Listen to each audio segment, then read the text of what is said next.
ನಮಸ್ಕಾರ ವೀಕ್ಷಕರೇ, Kannada one YouTube ಚಾನೆಲ್ಗೆ ಸ್ವಾಗತ. ನಾನು Rachana. Big Boss Kannada season 10 live update ನ ಪ್ರಕಾರ ಈಗ ಬಿಗ್ ಬಾಸ್ ಮನೆಗೆ ವಿನಯ್ ಅವರ ವೈಫ್ ಬಂದಿದ್ದಾರೆ. ಸೊ ಇನ್ನು ಸ್ಪರ್ಧಿಗಳು ಯಾರು ಎದ್ದಿರೋದಿಲ್ಲ. ಸೊ ಮಾರ್ನಿಂಗ್ ಏನೇ ಬರ್ತಾರ ಅವರು. ಸೊ ಬಂದು ವಿನಯ್ ಹತ್ರ ಹೋದಾಗ ವಿನಯ್ ಅವರು ಕೂಡ ಎದ್ದಿರೋದಿಲ್ಲ. ಸೊ ಅವರು ಕಣ್ಬಿಟ್ಟು ನೋಡಿದ ತಕ್ಷಣ ವಿನಯ್ ಅವರ ವೈಫ್ ಕಾಣಿಸ್ತಾರೆ. ಅದು ತುಂಬಾನೇ ಶಾಕ್ ಆಗಿರುತ್ತೆ, ಮತ್ತೆ ಖುಷಿನೂ ಆಗ್ತಾರೆ. ಅದಾದ್ಮೇಲೆ ಮನೆ ಮಂದಿಗೆಲ್ಲ ಪರಿಚಯ ಮಾಡ್ಕೊಟ್ಟು ಎಲ್ಲರ ಜೊತೆನೂ ಮಾತಾಡ್ತಿರ್ತಾರೆ. ಸೊ ಇದ್ರ ಜೊತೆಗೆ ವಿನಯ್ ಅವರ ವೈಫ್ ಬಂದು ಎಲ್ಲರ ಹತ್ರನೂ ಮಾತಾಡ್ತಾ ಇರ್ತಾರೆ. ಬಟ್ ಸಂಗೀತ ಅವ್ರ ಹತ್ರ ಅಷ್ಟಕ್ಕಷ್ಟೇ ಅನ್ನೋ ರೀತಿಲಿ ಇರ್ತಾರೆ, ಜಾಸ್ತಿ ಅವ್ರ ಹತ್ರ ಮಾತಾಡೋದಿಲ್ಲ.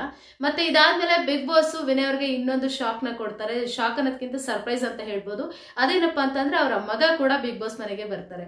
ಸೊ ಬಂದಿರೋ ಖುಷಿ ನೋಡ್ಬಿಟ್ಟು ವಿನಯ್ ಅವರು ತುಂಬಾನೇ ಖುಷಿ ಆಗ್ತಾರೆ. ಯಾಕಂದ್ರೆ ಅವರು ಹೆಂಡತಿ ಮಕ್ಳಿಗೋಸ್ಕರನೇ ಅಷ್ಟು ದಿವಸದಿಂದ ವೇಟ್ ಮಾಡ್ತಾ ಇದ್ರು, ಯಾವಾಗ ನೋಡ್ತೀನಿ ಅಂತ. ಸೊ ಹಾಗಾಗಿ ಅವ್ರು ಬಂದಿರೋ ಖುಷಿ ಅವ್ರಿಗೆ ಒಂದಷ್ಟು ಏನಂತಾರೆ ಗೆಲುವನ್ನ ತಂದು ಕೊಟ್ಟಷ್ಟೇನೆ ಖುಷಿ ಆಗುತ್ತೆ. ಇದಾದ್ಮೇಲೆ ವಿನಯ್ ಅವರ ವೈಫ್ ಬಂದು ಪ್ರತಾಪ್ ಅವ್ರ ಜೊತೆ ಮಾತಾಡ್ತಾ ಇರ್ತಾರೆ.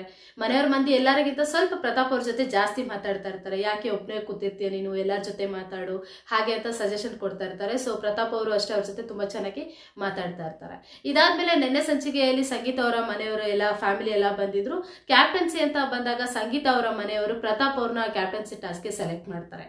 ಸೊ ಹಾಗಿದ್ರೆ ಮನೇಲಿ ಈ ವಾರ ಬಂದಂತಹ ಫ್ಯಾಮಿಲಿ ರೌಂಡ್ ಅಲ್ಲಿ ಯಾವ ಒಂದು ಫ್ಯಾಮಿಲಿ ನಿಮ್ಗೆ ಇಷ್ಟ ಆಯ್ತು? ಮತ್ತಷ್ಟು ಅಪ್ಡೇಟ್ಗಾಗಿ ನೋಡ್ತಾ ಇರಿ ಕನ್ನಡ ಒನ್ ಯೂಟ್ಯೂಬ್ ಚಾನಲ್.